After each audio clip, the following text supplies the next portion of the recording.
কয়েকদিন আগে মাহফিল নেওয়ার জন্য ডিপজল এসেছিল, দুইজন বডিগার্ড নিয়ে, আমি যেখানে আসি ওখানে। আমি মনে করলাম যে ওনার নামে একটু উল্টাপাল্টা বলা হয়েছে, আল্লাহ বডিগার্ড নিয়ে এসেছে। আমি বললাম যে স্যার, প্রথমে ভাই বললাম যে ভাই, ও যে হুজুর আপনি কি বলবেন আমি বুঝেছি। আমি গাবতলি এই টার্মিনালে আমার মাহফিল হয় প্রত্যেক বছরে, আমার দাদার নামে, আমার বাবার নামে, নানার নামে স্মরণ করে দেয় যে আপনাকে এবার প্রধান বক্তা বানাবো, আপনি ডেট দিন। আপনি বলতে চাচ্ছেন যে আমার নাম ধরে আপনি বলেছেন, আসলে ও দোষ আমার না, এটা আমার চরিত্র।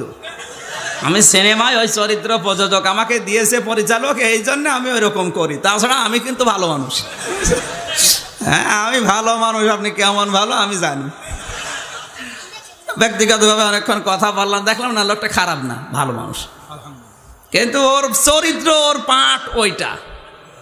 নেশা সওদাগর, 5 ওয়াক্ত নামাজ পড়ে, হজ করে এসে তাহাজ্জুদ পড়ে, কিন্তু ওর যে চরিত্র, শয়তানও অত নিচে নামে না। এক কথা বলছেন। সেদিন একটা মাহফিল পেয়েছিলাম টেকনাফে, ইলিয়াস কোবরা, শুনেছেন?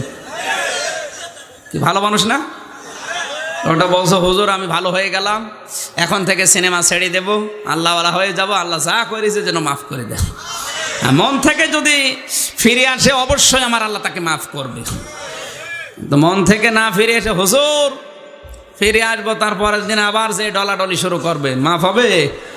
বলেন, এটা তো ইয়ার কি মারা হবে।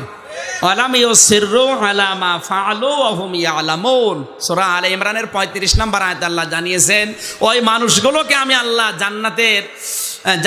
জান্নাত তাদের জন্য তৈরি করে রেখেছি, যে মানুষগুলো গুনাহ করার পরে তওবা করে, তওবা করার পরে ওইটা আর জীবনে রিপিট করে না।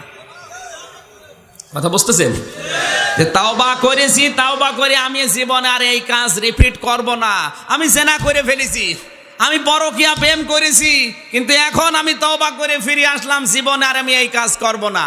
এইটা মনে করে যদি কেউ ফিরে আসে, ওর জীবনে পাহাড় পরিমাণ গুনাহ থাকলো আল্লাহ মাফ করে দেবে।